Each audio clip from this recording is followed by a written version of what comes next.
Hey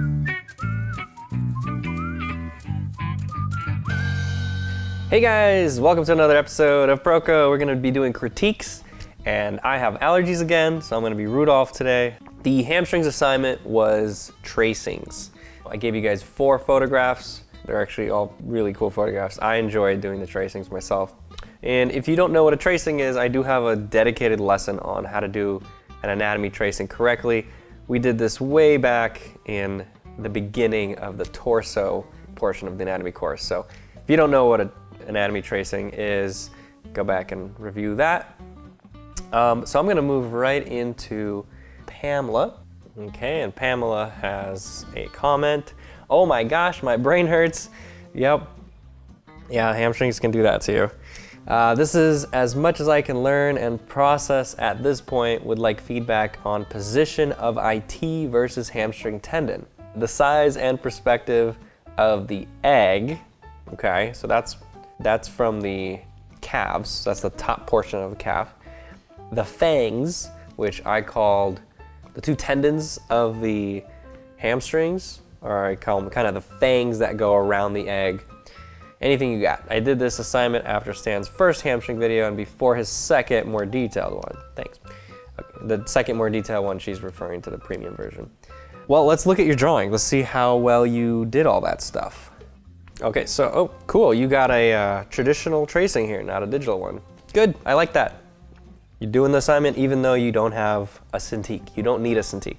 So the eggs, eggy, just think of them a little bit bigger than what you have. Maybe like that and like that.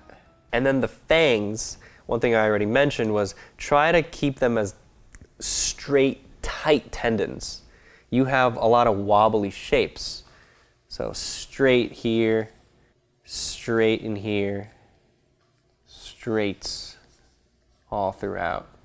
This is like the fangs are great areas to inject some straight lines with, you know, so many round bellies all over the place around it. Though that's a great area to inject a straight line. And try not to just think of contours of these things, but try to construct the muscle and the tendon more dynamic, interesting shapes, not worms. So for example, right in here, you have just a kind of a squiggle like that. I mean, it's an S curve, so it's still simple, but instead of just a simple thing like that, which really doesn't define the form of what's happening here, try to think of it as these bellies and a tendon. So that same shape, almost that same shape, can be drawn as a belly, a straight for the tendon that comes out of that belly, and then another belly behind it underneath it, right? It's kind of this oval shape underneath. You don't have to draw that, but you can think of it that way. And so now look what I've drawn. If you look at just the contour of that, it looks very similar to that squiggle shape that you drew. Let me change my color. So this and this. It's kind of like an S-curve squiggle. But I'm not just thinking of the contour. I'm thinking of the elements that make that up. And so I'm building that very, very similar shape out of straights and curves. So making sure to inject this straight in here. And maybe a little straight in here as this one connects. And then in here, instead of drawing a curve like that, I'm building it out of 2 overlapping curves this way. And then showing this overlap here shows some structure and some depth. So much more volume in there, and also just it feels more dynamic to me, honestly.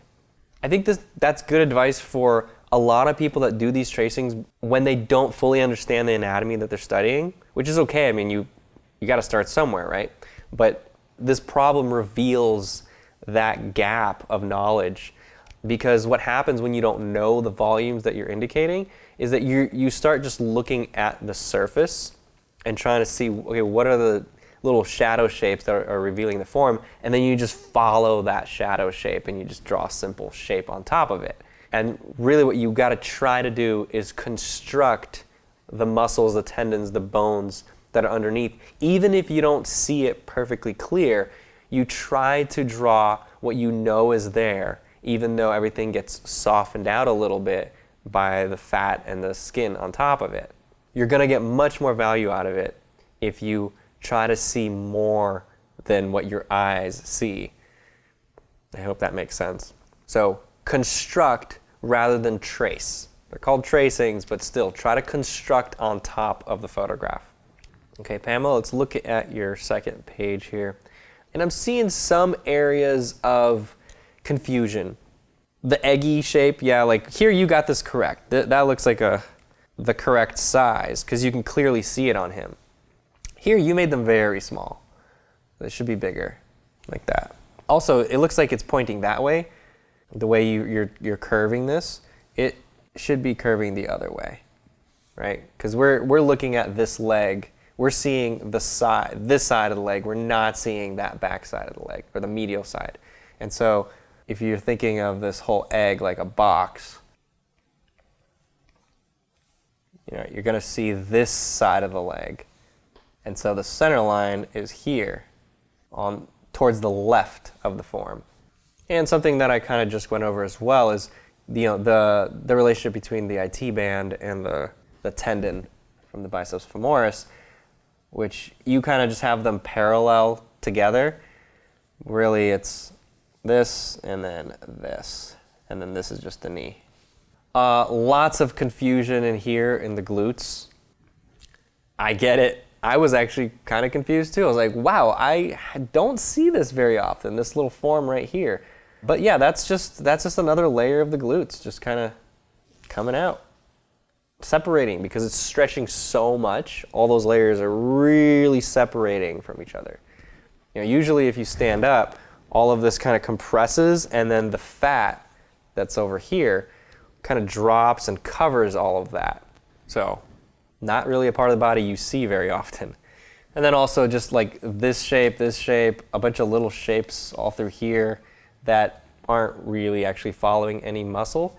Like the glutes, it flows through here like that, and then you got medialis, TFL, all through there. And watch out for the squigglies again, right? Lots of squiggly lines.